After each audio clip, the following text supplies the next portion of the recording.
construisent l'avenir Louis du Boyard, pays. il est retourné sur les bancs de l'université, ou presque. Il a tenu à faire un discours devant tous les étudiants en mettant un petit tacle à l'État comme à son habitude. Regardez, Louis Boyard, le génie.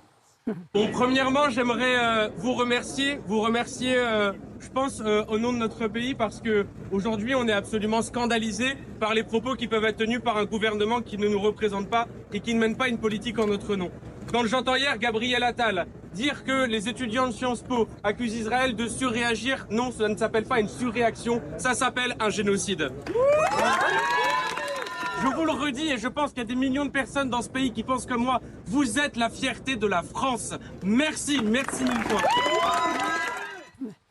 Bon, il y a 20 personnes qui l'applaudissent. C'est ça. Il y a autant de journalistes que d'étudiants. Ah oui, non, je sais. On a l'impression qu'on est au chiffre des lettres, il y a 3 personnes qui applaudissent. Et Patrick Courageux, ils se cachent tous. Il est tout content. Et je voudrais dire, par contre, Gabriel Attal a fait un très beau discours hier. Oui. Je le lis, voilà. Alors, ensuite, on l'a vu se faire évacuer après son altercation. C'est souvent Louis Boyard, en fait. Même dans les anniversaires, il est souvent évacué. Partout, dans toutes les fêtes, il est toujours évacué. À la fin, il saoule tout le monde, on l'évacue. C'est la règle d'or avec Louis Boyard. Il est toujours évacué. Ici, il a été évacué. Il est évacué partout. Chaque fois. Et Louis Boyard, tu sais qu'à un moment, il va se faire évacuer. Tu sais que c'est la règle. Regardez. Allez,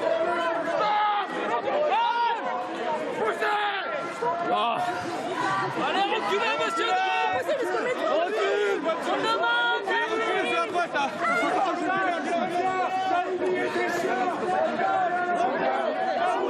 C'est pas le moment. Hassan, reviens, t'as oublié ton chien.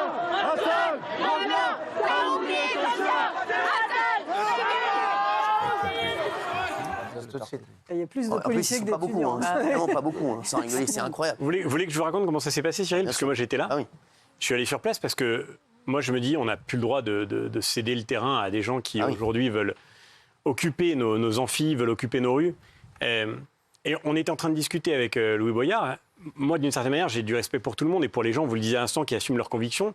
Mais d'un seul coup, il a décidé de couper court à la conversation parce qu'en fait, il a vu que les policiers, les gendarmes allaient procéder à l'évacuation de la rue. Ah oui. Et donc, il a dit, voilà, Il va se mettre en scène. Exactement. Et moi, je crois que c'est aussi, là aussi, un sujet très grave. C'est très On grave. a des députés de la nation qui se mettent en face de la police quand la police veut faire respecter la loi. Des députés qui ont pour mission de voter la loi. Et donc, de voter la loi commune. Inadmissible. Ils devraient être les premiers à l'appliquer. Et aujourd'hui, ils vont défier la police. Moi, je voudrais dire... Tout ce que vous dites là, ça plaît pas à Gilles Verdez. Je le vois depuis tout à l'heure, comme ça, il se retient. Il aimerait tellement pouvoir dire tout ce qu'il pense. Malheureusement, il se retient, je le sens. Mais dites la vérité, dites ce que vous pensez, parce que je vous vois depuis tout à l'heure faire des grimaces et faire...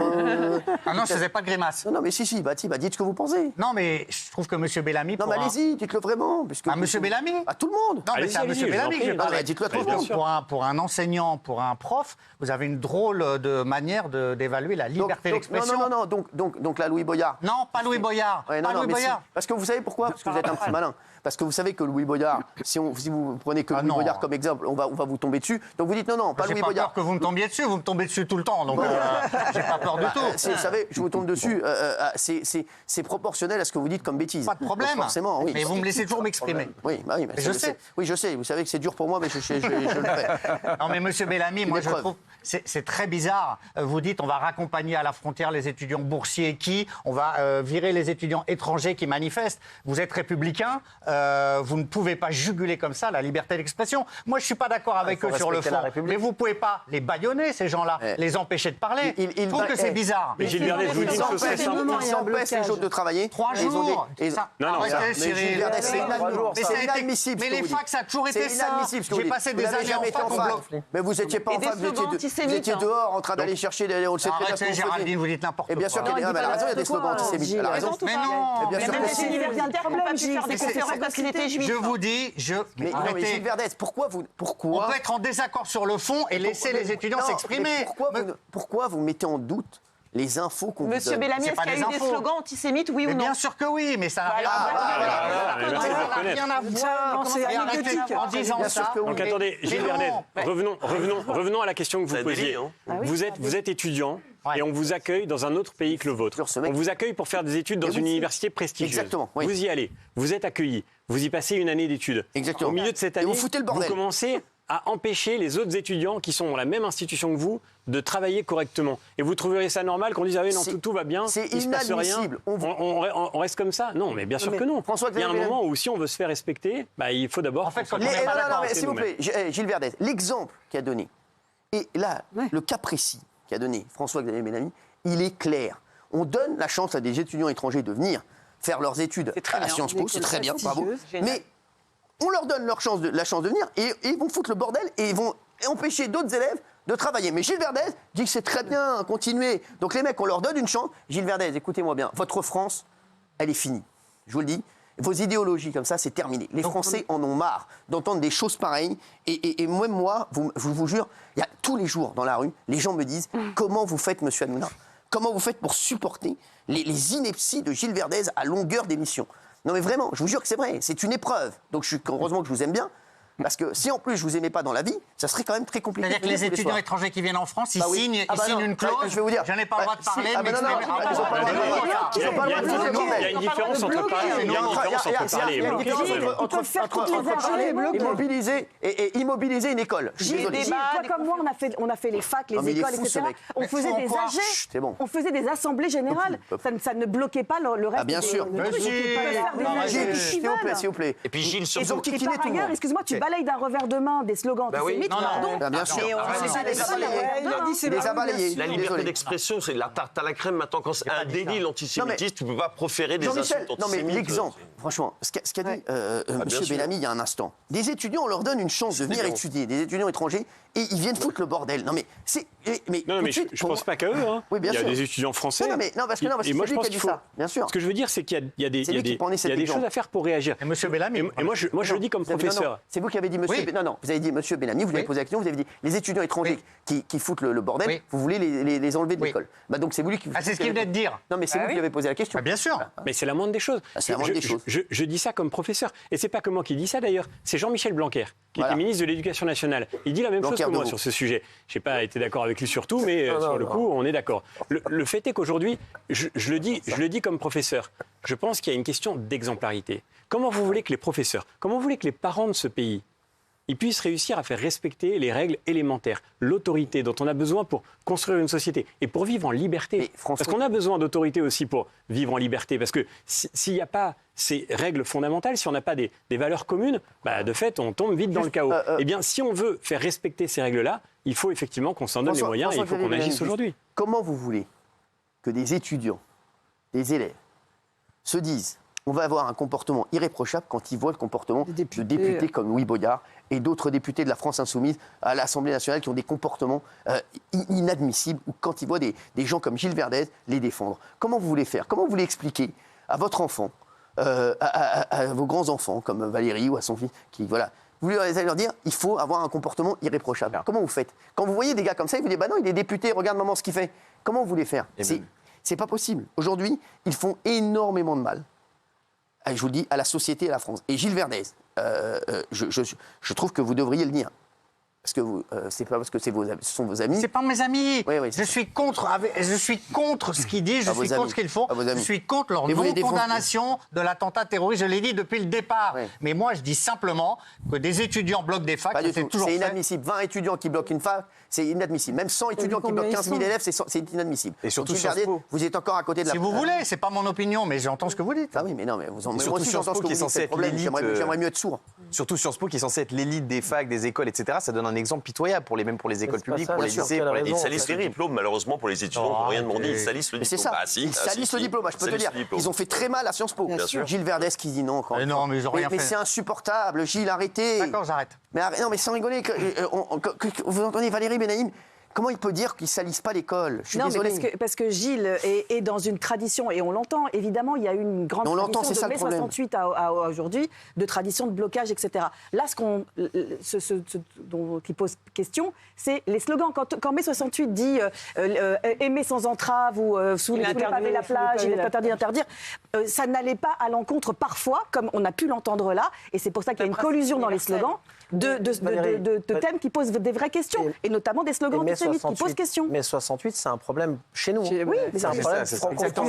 C'est chez nous. Parce que si tu veux faire des slogans avec des pays en guerre, Non, mais par ailleurs, effectivement, on ne les a pas entendus sur le Yémen, on ne les a pas entendus combien il y a de pays en guerre. Combien il y a de pays en guerre. Vous savez, vous, combien il y a de pays en guerre en ce moment? Combien il y a de pays? Il y a beaucoup de pays en guerre en ce moment. Pourquoi tu vas bloquer une fac là pour une cause? Venez, on bloque toutes les facs pour tous les pays qui sont en guerre à ce moment-là. Mais 68, c'était un problème français.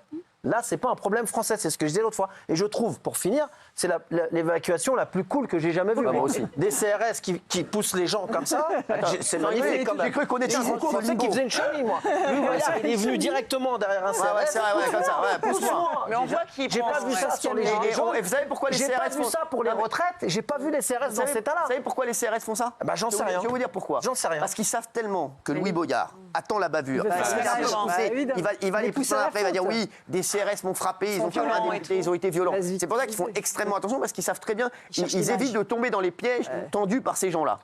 Qu'ils aient des revendications, je veux bien, mais quand tu fais des slogans qui sont pénalement, c'est puni par la loi. Quand tu bloques un lieu public, parce que c'est un lieu public de 30 personnes, alors qu'il y en a 15 000 qui veulent étudier, c'est puni par la loi. Moi, j'arrive pas à comprendre. Parce que Gilles, il dit 3 jours. Moi, ça fait pas 3 jours que je vois sur les chaînes info. Ça fait pas 3 jours qu'ils bloquent Sciences Po. Là, en ce moment, il y a le président qui joue n'importe quoi. Je suis tout le temps pour les grèves. Exactement, on les a pas entendus sur les grèves. Moi, je veux bien être pour les grèves, mais à un moment donné, quand il y a des gens et que les causes sont pas sincères, comme tu l'as dit, à un moment donné, t'envoies la police, comme pour les autres citoyens, comme pour les retraités, comme pour la manif pour les policiers, comme pour les gilets jaunes, comme pour les infirmières. T'envoies la même police. Parce qu'une police qui fait ce qui s'est passé avec les gilets jaunes, c'est pas ce qui s'est passé là. La prochaine fois que je vois une manif dans Paris entre Nation et République, je veux les mêmes gendarmes qui font le petit train pour dire aux gilets jaunes, allez, tenez-vous la main, on rentre à la maison. Et les gilets jaunes, comme a dit Raymond, les gilets jaunes à l'époque, ils se battaient pour les Français. Ils sont fait gazer. Ils sont fait gazer, ils ont perdu. Il y en a qui ont perdu un œil, on l'a vu. On leur a dit rentrez chez vous. Là, on leur dit bon, attention, à 3, on fait une chenille. C'est ça.